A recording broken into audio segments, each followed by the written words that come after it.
हाँ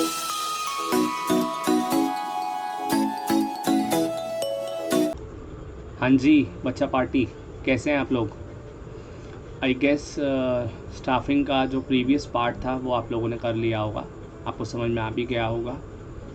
और अगर नहीं किया है तो उसका लिंक मैं आपको डिस्क्रिप्शन बॉक्स में डाल दूँगा, आप देख लेना।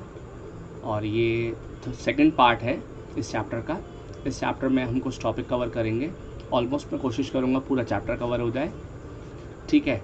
तो चलिए, तो फर्स्ट पार्ट तो ऑलरेडी है ही है, अब सेकंड पार्ट पढ़ लेते हैं। सेकंड पार्ट में जो आज सबसे पहला टॉपिक है वो है रिक्रूटमेंट। रिक्रूटमेंट जो टॉपिक है वो एक्चुअली स्टाफिंग प्रोसेस के बाद में है। तो रिक्रूटमेंट है क्या बेसिकली। देखिए, रिक्रूटमेंट एक ऐसा प्रोसेस है जिसमें कोई भी ऑर्गेनाइजेशन ज़्यादा से ज़्यादा लोगों को इनवाइट करती है अपने यहाँ पर वैकेंट जॉब पोजीशंस पे अप्लाई करने के लिए। देखिए, कोई भी ऑर्गेनाइजेशन ये चाहेगी कि ज़्यादा से ज़्यादा चॉइसेस हो, ज़्यादा से ज़्यादा ऑप्शंस हो, तो अच्छे से अच्छा एम्प्लॉय उसको मिल जाता है। यहाँ पर ऑर्गेनाइजेशन के पास बार्गेनिंग की पावर भी होती है, नेगोशिएशंस की पावर भी होती है, ठीक है। तो मतलब it is a process to induce और इन्फ्लुएंस मोर और more people to apply for the vacant job positions in the organisation. So recruitment can be done by two ways. Either we can do it by internal source or external source. So internal source of recruitment, as the name suggested, means where we invite people or where we select people from within the organization. जहाँ पर हम अपनी organisation में vacant job positions को organisation के अंदर से ही fill कर लेते हैं, उसको हम बोलते हैं रिक्रूटमेंट.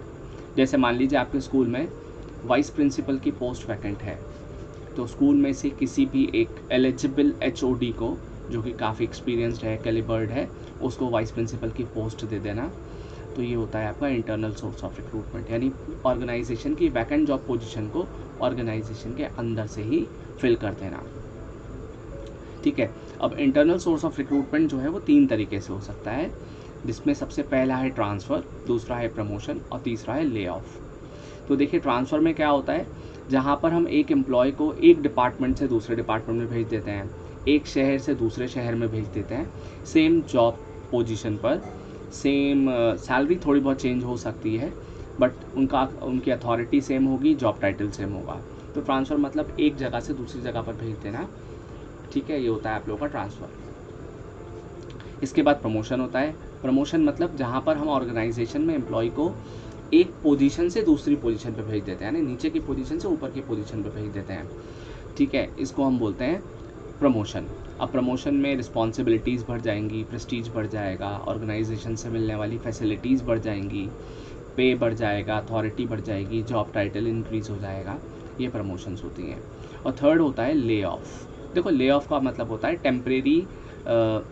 टेम्परेरी जब एक एम्प्लॉय एम्प्लॉयर से अलग हो जाता है, मतलब एक टेम्परेरी वर्कर्स जो हैं वो चले जाते हैं कहीं और पर. तो देखिए, इसका एग्जांपल ये होता है कि जस्ट इन केस मान लीजिए कि एक ऑर्गेनाइजेशन है, उसके पास कोई, जैसे मान लो एक कॉन्ट्रैक्टर है, उस कॉन्ट्रैक्टर के पास बहुत सारे एम्प्लॉयज़ हैं, उसको बहुत बड़ा ऑर्डर मिला हुआ है पेंट करने का. तो उसके यहाँ पर 100 एम्प्लॉयज़ काम कर रहे हैं, पेंट कर रहे हैं, ठीक है. जस्ट इन केस अभी पेंट का जॉब जब ख़त्म हो जाता है, तो उस कॉन्ट्रैक्टर के पास जो नया प्रोजेक्ट है, उस प्रोजेक्ट में सिर्फ 50 लोगों की ज़रूरत है, 100 की ज़रूरत नहीं है. तो उसने 50 लोगों को उस नेक्स्ट प्रोजेक्ट में भेज दिया. बाकी 50 लोगों से कहा कि देखिए, अभी हमारे पास आपको देने के लिए काम नहीं है, लेकिन नेक्स्ट जैसे ही बड़ा कोई प्रोजेक्ट मिलेगा हम आपको वापस बुला लेंगे. तो ये टेम्परेरी सेपरेशन होता है, ठीक है. तो इसमें क्या होता है, to recall the temporary workers for the workers work is called lay off, who were temporarily separated from the organization due to lack of work. यानी काम नहीं था ऑर्गेनाइजेशन के पास, उसने कुछ समय के लिए एम्प्लॉयज़ से कहा कि अब आप अपना थोड़ा सा कुछ और काम देख लीजिए, वापस काम आएगा तो हम आपको बुला लेंगे. इसको हम ले ऑफ कहते हैं. इसके बाद आते हैं, अब हम समझने की कोशिश करेंगे कि जो हम इंटरनल सोर्स ऑफ रिक्रूटमेंट की बात कर रहे हैं, उसके एडवांटेज और डिसएडवांटेज क्या होते हैं. तो इंटरनल सोर्स ऑफ रिक्रूटमेंट में देखिए, सबसे पहला एडवांटेज क्या रहेगा कि जो एम्प्लॉयज़ हैं उनको मोटिवेशन रहेगी, उनको लगेगा कि लाइक अगर वो अच्छा काम कर रहे हैं तो उनको ऑर्गेनाइजेशन में प्रमोशंस मिल सकती हैं, ठीक है।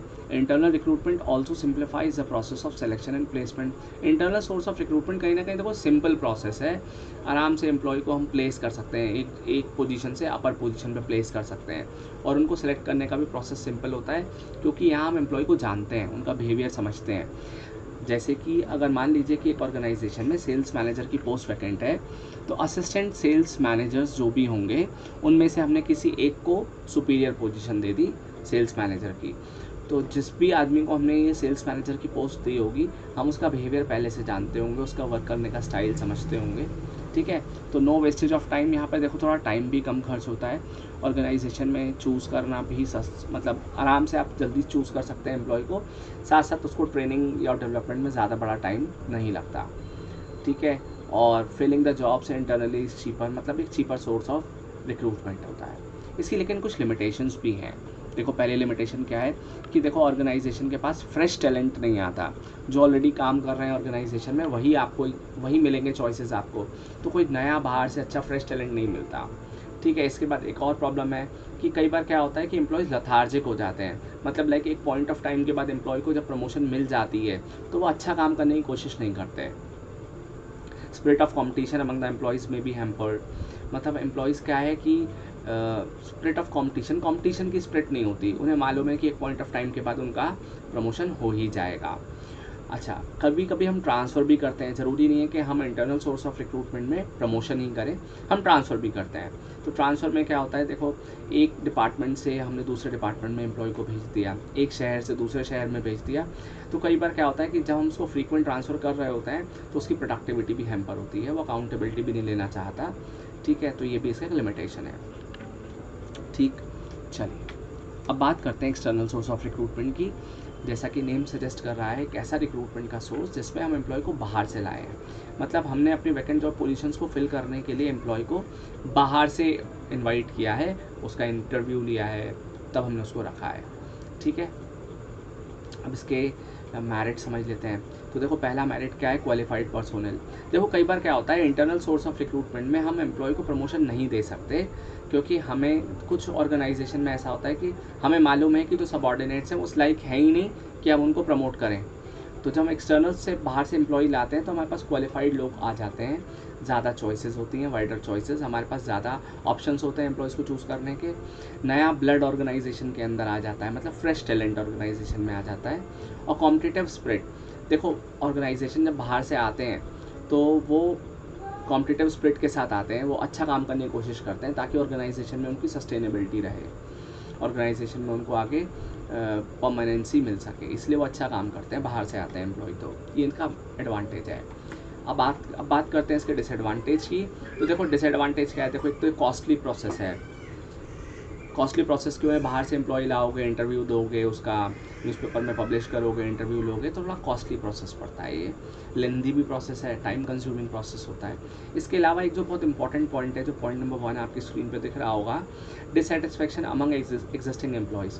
अगर आप जब भी ऑर्गेनाइजेशन में सीनियर पोस्ट को बाहर से फिल कर देते हो और ऑर्गेनाइजेशन में जो एम्प्लॉयज़ हैं या उसके जो जूनियर पोस्ट पर लोग हैं उनको प्रमोशन नहीं देते, तो इससे उनके मन में ना एक फीलिंग आती है कि लाइक उनको ऑर्गेनाइजेशन पसंद नहीं करती है, और ना वो डिससेटिस्फैक्शन रहता है उनके दिमाग में, और वो खुश नहीं रहते, वो कभी भी मतलब लाइक अच्छा काम करने की कोशिश नहीं करते, क्योंकि उनको पता होता है कि सीनियर पोस्ट तो बाहर से ही फिल की जाएंगी, तो यहाँ पर डिससेटिस्फैक्शन रहता है, ठीक है। अब हम बात करने जा रहे हैं कि इंटरनल सोर्स ऑफ रिक्रूटमेंट में कौन कौन से मतलब किस किस तरीके से हम एक्सटर्नल सोर्स ऑफ रिक्रूटमेंट कर सकते हैं, हम किस किस तरह से एक्सटर्नल सोर्सेज ऑफ रिक्रूटमेंट कर सकते हैं, ठीक है। इसमें सबसे पहला है कैंपस प्लेसमेंट। देखिए आप लोगों की बुक में ये अलग अलग हो सकते हैं, ऊपर नीचे हो सकते हैं, मे बी आपकी बुक में डायरेक्ट रिक्रूटमेंट हो, किसी और बुक में कुछ और हो, तो ये कोई सीक्वेंशियल नहीं है। कैंपस रिक्रूटमेंट भी आपकी बुक में डेफिनेटली होगा, ऊपर नीचे कहीं ना कहीं दिया होगा, तो ये आगे पीछे हो सकते हैं पर कोई इशू नहीं है, लेकिन मैंने सारे कवर करे हैं यहाँ पर। तो सबसे पहला है कैंपस रिक्रूटमेंट। देखो यहाँ पर इस मतलब एनसीईआरटी में कैंपस रिक्रूटमेंट है सबसे पहला। तो कैंपस रिक्रूटमेंट में क्या है, देखो बहुत सिंपल सी बात है।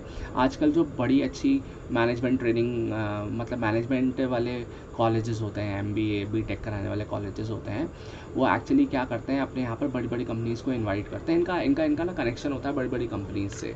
तो वो कंपनीज़ क्या करती हैं, वो कंपनी सीधा कॉलेज यूनिवर्सिटीज़ में आकर जो फ्रेशर कैंडिडेट्स होते हैं उनको वहीं से सेलेक्ट कर लेती है। मतलब एम्प्लॉय को या बच्चों को इधर उधर जॉब को हंट करने के लिए नहीं जाना पड़ता, उनको डायरेक्ट कॉलेज से ही कंपनीज आकर रिक्रूटमेंट कर लेती हैं। बहुत कॉमन सोर्स ऑफ रिक्रूटमेंट है आजकल ये। इसके बाद में management consultant and placement agencies. देखो ये भी बहुत एक कॉमन सोर्स ऑफ रिक्रूटमेंट है। ध्यान से समझना, जितनी भी हायर लेवल जॉब्स होती हैं, बड़ी बड़ी जॉब्स होती हैं, उसमें मैनेजमेंट कंसल्टेंसी बहुत इंपॉर्टेंट रोल प्ले करती है। मतलब मैनेजमेंट कंसल्टेंसी या प्लेसमेंट एजेंसीज के थ्रू हायर लेवल की जॉब्स मिलती हैं। होता क्या है कि देखिए यहाँ पर क्या है कि एक प्राइवेट ऑर्गेनाइजेशंस होते हैं, ये लोग प्राइवेट ऑर्गेनाइजेशंस होते हैं। तो ये क्या करते हैं, डायरेक्ट टच में होते हैं बड़ी बड़ी कंपनीज़ के। ये लोग सारी बड़ी कंपनीज़ के डायरेक्ट ह्यूमन रिसोर्स मैनेजमेंट से टच में होते हैं, बड़ी बड़ी कंपनीज़ के टच में होते हैं। तो जब भी किसी बड़ी कंपनी में वैकेंट जॉब पोजीशंस होती हैं, तो ये लोग क्या करते हैं कि उन वैकेंट जॉब पोजीशंस की इन्फॉर्मेशन कैंडिडेट्स को दे देते हैं। अब मैं इसको ऐसे समझाता हूँ आपको कि ये एक इंटरमीडिएरी बन जाते हैं जॉब सीकर और जॉब प्रोवाइडर के बीच में। ठीक है, अब जो जॉब प्रोवाइडर है उसको नहीं पता कि कहाँ कहाँ से एम्प्लॉयज़ आएंगे इंटरव्यू देने के लिए, और जो जॉब सीकर है जिसको जॉब चाहिए उसको ये नहीं पता कि कहाँ कहाँ पर वैकेंसीज़ हैं। तो ये लोग क्या करते हैं, इंटरमीडिएरी का रोल प्ले करते हैं। ये लोग क्या करते हैं, जो जॉब सीकर्स हैं, सपोज़ करो कि मुझे एक जॉब चाहिए या मुझे प्रमोशन चाहिए अपनी जॉब में, तो मैं अपनी सारी इन्फॉर्मेशन मैनेजमेंट कंसल्टेंसी को दे दूँगा। इनका जो एक फॉर्म है प्रिस्क्राइब्ड उसको भर दूँगा, अपनी क्वालिफिकेशन, अपना एरिया ऑफ इंटरेस्ट इन्हें बता दूँगा। अब ये जिस तरह की जॉब मुझे चाहिए उस तरह की कंपनीज़ के ये ज़्यादातर टच में होते हैं। ठीक है, तो वो कंपनीज़ में जैसे ही कोई वैकेंट जॉब पोजीशन ओपन होगी तो वैसे ये मुझे इन्फॉर्मेशन दे देंगे। तो यानी इनका एक डिपार्टमेंट जो है ना, वो हमेशा ऐसी बड़ी कंपनीज़ के टच में रहता है जहाँ पर कभी भी वैकेंट जॉब पोजीशंस होती है तो इन्हें पता चल जाता है। जो इंटरमीडिएरी की तरह रोल प्ले करते हैं जॉब सीकर्स और जॉब प्रोवाइडर्स के बीच में। इसके लिए ये लोग फ़ीस भी चार्ज करते हैं। इसके बाद एम्प्लॉयमेंट एक्सचेंज। देखो अभी मैंने जो पिछला आपको बताया मैनेजमेंट कंसल्टेंसी, उसमें एक प्राइवेट ऑर्गेनाइजेशन थी जो ये सारे काम कर रही थी कि एम्प्लॉयज़ को एम्प्लॉयज़ को जॉब दिला रही थी, जॉब सीकर्स को जॉब दिला रही थी। यहाँ पर एम्प्लॉयमेंट एक्सचेंज में क्या होता है, यहाँ पर गवर्नमेंट जो है वो इंटरमीडिएरी की तरह रोल प्ले करती है। गवर्नमेंट क्या करती है, ऐसे लोग जो अनएम्प्लॉयड हैं, ऐसे लोग जो एजुकेटेड हैं बट उनके पास कोई अच्छी जॉब नहीं है, वो लोग अपनी इन्फॉर्मेशन गवर्नमेंट को दे सकते हैं। ऑनलाइन भी इन्फॉर्मेशन ट्रांसफ़र होती है और वो जाकर उनके ऑफिस में जाकर अपनी इन्फॉर्मेशन देते हैं। ठीक है, तो हमारे देश में ऐसे बहुत सारे लोग हैं जो अनएम्प्लॉयड हैं, जिन्होंने अपना कॉलेज या यूनिवर्सिटी कंप्लीट कर लिया बट उनके पास जॉब नहीं है। तो ये लोग जाकर गवर्नमेंट के डेटाबेस में अपने आप को एनरोल करा लेते हैं।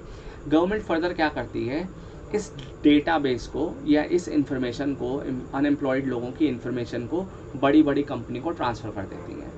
यानी गवर्नमेंट बड़ी बड़ी कंपनीज़ को डायरेक्ट ये इन्फॉर्मेशन भेज देती हैं कि ये लोग अनएम्प्लॉयड है, आप इनको जॉब्स दीजिए। बट यहाँ होता क्या है, थोड़ा सा ये सूटेबल रहती है ऑपरेटिव जॉब्स के लिए, मतलब टेक्निकल जॉब्स के लिए, और साथ साथ अनस्किल्ड जॉब्स के लिए ये ज़्यादा प्रेफरेबल होती है। तो यहाँ गवर्नमेंट इंटरमीडिएरी की तरह रोल प्ले करती है जॉब सीकर्स और जॉब प्रोवाइडर्स के बीच में। इसके बाद एडवर्टीज़मेंट है। अब देखो एडवर्टीज़मेंट न्यूज़पेपर, जर्नल्स और टेलीविज़न सब एक साथ इंक्लूड कर लिए हैं यहाँ पर। आजकल कंपनीज़ जिनके पास वैकेंट जॉब पोजीशंस हैं वो न्यूज़पेपर में या मैगजीन्स में, जर्नल्स में, टेलीविजन्स में अपना एडवर्टीज़मेंट पब्लिश कर देती हैं, और जो भी अनएम्प्लॉयड हैं या जो भी इंटरेस्टेड हैं वो जाकर कंपनी में अपना इंटरव्यू दे देते हैं। ठीक है, तो एडवर्टीज़मेंट एक बहुत पॉपुलर सोर्स है ये भी। इसके बाद डायरेक्ट रिक्रूटमेंट है। देखो डायरेक्ट रिक्रूटमेंट में क्या होता है, एक ऑर्गेनाइजेशन क्या करती है, देखो एक ऑर्गेनाइजेशन है जिसको अपने यहाँ पर अनस्किल्ड लोगों को रखना है, कैजुअल, सेमी कैजुअल या स्किल्ड लोगों को रखना है, जिसमें इनको बहुत ज़्यादा टेक्निकल लोग नहीं चाहिए, बहुत ज़्यादा हायर ग्रेड के जो लोग नहीं चाहिए। तो इसके लिए ये लोग खर्चा नहीं करना चाहते। तो ये ऑर्गेनाइजेशंस क्या करती हैं, अपनी फैक्ट्री के बाहर, अपने गेट पर फैक्ट्री के बाहर कहीं पर नोटिस बोर्ड में ये इन्फॉर्मेशन प्लेस कर देती हैं कि हमारे यहाँ इतने लोगों की वैकेंसी ओपन है। बहुत बहुत अनस्किल्ड लोगों की वैकेंसीज़ होती हैं, जैसे गार्ड की हो सकती है, जैसे पैकेजिंग करने वाले लोग हैं, ड्राइवर्स हैं, इसके अपार्ट पॉलिशिंग करने वाले लोग हैं। तो बहुत अनस्किल्ड लोगों की वैकेंसीज़ होती हैं। कंपनी अपनी फैक्ट्री के बाहर लिख देती हैं कि हमें इस तरह के लोगों की ज़रूरत है। ज़्यादातर कंपनी ये क्यों करती हैं कि जैसे मान लीजिए कंपनी के अंदर जो लोग काम कर रहे हैं वो एब्सेंट हो रहे हैं, या मान लीजिए जैसे एक सिंपल सी बात है कि कभी कभी क्या होता है, हार्वेस्टिंग के सीज़न में जब फसल हो रही होती है तो हार्वेस्टिंग के सीज़न में जो फार्मर्स होते हैं जो इधर उधर कहीं जॉब कर रहे हैं, वो भी जाकर अपनी फैमिली को हेल्प करने के लिए, किसान जो है मतलब बेसिकली जो लोग किसानी भी कर रहे हैं और जॉब भी कर रहे हैं, तो वो कुछ टाइम के लिए ना कंपनीज छोड़ करके वापस से खेतों में अपने काम करने चले जाते हैं। तो ऐसे के टाइम पर बहुत वैकेंसीज ओपन होती हैं कुछ टाइम के लिए, परमानेंट वो टेम्प्रेरी। तो यहाँ पर ये डायरेक्ट रिक्रूटमेंट सोर्स चलती है। लेबर कॉन्ट्रैक्टर, अब देखो लेबर कॉन्ट्रैक्टर को हम एक तरीके से हम ठेकेदार बोलते हैं हिंदी में। लेबर कॉन्ट्रैक्टर में क्या होता है कि देखो जो खुद एक एम्प्लॉई है, लेकिन ये ऐसे लोगों के टच में है जिसके पास बहुत, जैसे ठेकेदार होते हैं। अब जैसे मान लीजिए कि आपके यहाँ एक फैक्ट्री है, आपको फैक्ट्री में एकदम से बहुत सारे लोगों की ज़रूरत है, कुछ ही दिनों के लिए बहुत सारे लोगों की ज़रूरत है, एकदम से कोई बड़ा काम आ गया और अनस्किल्ड लोग चाहिए, ज़्यादा स्किल्ड भी नहीं चाहिए, तो आप ठेकेदार को बोलते हो, वो अपने पास से अपने जान पहचान के बहुत सारे लोगों को बुला लाता है। तो यहाँ पर बेसिकली कमीशन के बेस पर ठेकेदार को कमीशन मिल जाती है इस काम की और लोगों को जॉब मिल जाती है। आप देखा होगा आप लोगों के घर में कभी लेंटर वेंटर पड़ता है या जब कंस्ट्रक्शन में काम चल रहा होता है, तो जो आपका कॉन्ट्रैक्टर है वही अपने पास से बहुत सारे लोगों को ले आता है इमरजेंसीज़ में, लेंटर पड़ता है उस दिन या किसी दिन ज़्यादा ज़रूरत है लेबर की, तो ये लेबर कॉन्ट्रैक्टर होते हैं। इसके बाद कैजुअल कॉलर्स हैं। देखो हमने रिक्रूटमेंट में एक चीज़ पढ़ी थी कि कंपनी ज़्यादा से ज़्यादा लोगों को इन्वाइट करती है। जैसे मान लीजिए 10 लोगों की ज़रूरत है तो कंपनी ने 25 लोगों को इन्वाइट किया इंटरव्यू के लिए। 25 लोगों में से रखने तो 10 ही हैं, लेकिन ऐसा होता है कई बार कुछ अच्छे कैंडिडेट होते हैं बट उनका सिलेक्शन नहीं हो पाता क्योंकि हमारे पास चॉइसेस लिमिटेड होती हैं। तो एग्जाम्पल समझते हैं कि 25 लोग आए हैं इंटरव्यू देने के लिए, 15 बहुत अच्छे हैं लेकिन चाहिए सिर्फ 10। तो कंपनी क्या करेगी, बाकी जो 5 लोग जिनको कंपनी ने सेलेक्ट नहीं किया, कंपनी उनका रिज्यूमे संभाल के रख लेती है और फर्दर जब भी कोई नई वैकेंसी क्रिएट होती है तो इन्हीं लोगों को इनवाइट कर लिया जाता है। ये होते हैं अपने कैजुअल कॉलर्स। इससे ना कंपनी का फर्दर फ्यूचर में खर्चा बच जाता है। रिकमेंडेशन ऑफ एम्प्लॉयज़, ये बहुत सिंपल है, बहुत चलता है, ये कॉमनली चलता है, जिसमें कंपनीज क्या करती हैं, जैसे सपोज करो स्कूल में टीचर्स की ज़रूरत है, स्कूल में किसी हिंदी टीचर की ज़रूरत है, तो स्कूल के जो एग्जिस्टिंग हिंदी टीचर्स हैं उनसे कह देते हैं कि आपके जानने में कोई अच्छा हिंदी का टीचर है तो आप उसको बुलाइए, हम उसका इंटरव्यू ले लेते हैं। तो कई बार क्या होता है, जो एग्जिस्टिंग एम्प्लॉयज़ हैं उन्हीं की ही जान पहचान से लोग आ जाते हैं ऑर्गेनाइजेशन में इंटरव्यू देने के लिए, तो उसको हम बोलते हैं रिकमेंडेशन ऑफ एम्प्लॉयज़। इसमें कंपनीज़ ने एडवर्टीजमेंट नहीं निकालती, इंस्टेड अपने जानने वाले लोगों को बोल देती हैं और वहीं से ही ये वैकेंसीज़ फिल हो जाती हैं, तो उसको बोलते हैं हम रिकमेंडेशन फ्रॉम प्रेजेंट एम्प्लॉय।